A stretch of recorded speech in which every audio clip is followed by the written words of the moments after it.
यहाँ एक छोटे से गांव की कहानी है जो घने जंगलों के बीच स्थित था। यह गांव शांतिपूर्ण था और उसके लोग अत्यंत धार्मिक थे। वे गांव के पास बने कॉन्वेंट में रहने वाली सिस्टर्स का बहुत सम्मान करते थे, लेकिन वे यह नहीं जानते थे कि इस कॉन्वेंट की दीवारों के पीछे एक भयानक रहस्य छिपा हुआ था। कॉन्वेंट की मुखिया सिस्टर एग्नेस थी। वह अपनी खूबसूरती और करिश्माई व्यक्तित्व के लिए जानी जाती थी, जिसकी वजह से गांव वाले चर्च से और अधिक जुड़ते थे। लेकिन उसकी यह सुंदरता और भोलापन मात्र एक दिखावा था। सिस्टर एग्नेस शक्ति के लिए पागल थी और मानती थी कि वह इसे निषिद्ध जादू टोने के माध्यम से प्राप्त कर सकती है। उसने काले जादू में खुद को डुबो दिया और ऐसे अनुष्ठान करने लगी जो चर्च की शिक्षाओं के विरुद्ध थे। एक भयानक रात जब गांव में जोरदार तूफान आया, बिजली कॉन्वेंट के पास खड़े प्राचीन ओक के पेड़ पर गिरी, जिससे पेड़ बीच से चटक गया। पेड़ के खोखले तने से एक अंधेरी आकृति बाहर निकली। यह एक दुष्ट आत्मा थी जिसे सिस्टर एग्नेस के काले अनुष्ठानों ने बुलाया था। आत्मा ने अपनी आजादी के बदले सिस्टर एग्नेस की सेवा करने का वादा किया। अब सिस्टर एग्नेस उस आत्मा से ग्रस्त हो गई और पहले से भी अधिक प्रभावशाली और चालाक बन गई। उसने अपनी नई शक्तियों का उपयोग गांव वालों को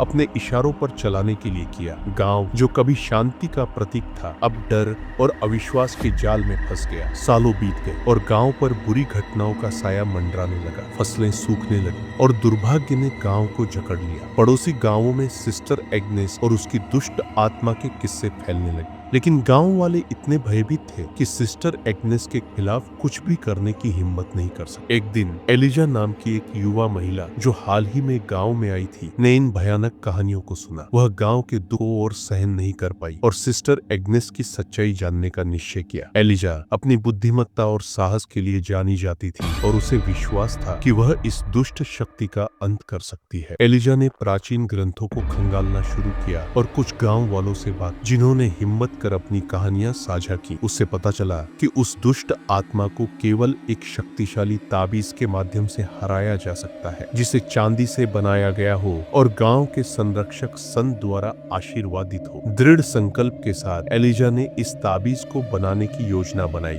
भले ही उसे पता था कि यह कार्य अत्यंत खतरनाक होगा। जंगल में दुर्लभ चांदी की तलाश के दौरान एलिजा ने कई कठिनाइयों का सामना किया। उसने खतरनाक रास्तों, जंगली जानवरों और सिस्टर एग्नेस की सतर्क निगाहों से खुद को बचाते हुए अपनी यात्रा जारी रखी। कई महीनों की मेहनत के बाद एलिजा ने आखिरकार चांदी का ताबीज तैयार कर लिया। वह जानती थी कि सिस्टर एग्नेस के साथ अंतिम मुकाबला बेहद खतरनाक होगा, लेकिन उसने गांव को बचाने का दृढ़ निश्चय कर लिया था। एक तूफानी रात एलिजा ने कॉन्वेंट की दीवारों के भीतर सिस्टर एग्नेस का सामना किया। वहां एक भयंकर लड़ाई हुई जहां काला जादू और पवित्र ताबीज की शक्तियां आपस में टकराई। बिजली की चमक और गरज के बीच दोनों की टक्कर का नजारा डरावना था। आखिरकार एलिजा के अटूट विश्वास और साहस ने जीत हासिल की। ताबीज की शक्ति ने दुष्ट आत्मा को हराकर उसे वापस ओक के टूटे पेड़ में कैद कर दिया। सिस्टर एग्नेस उस आत्मा के प्रभाव से मुक्त होकर बेहोश होकर जमीन पर गिर पड़ी। उसकी बुराई का अंत हो गया था। सिस्टर एग्नेस के खात्मे के बाद गांव धीरे धीरे फिर से संवरने लगा। फसलें लहलहाने लगी और गांव में फिर से शांति और सौहार्द लौट आया। एलिजा की बहादुरी और दृढ़ संकल्प की कहानी गांव वालों के लिए प्रेरणा बन गई और उसे एक नायिका के रूप में सम्मानित किया गया।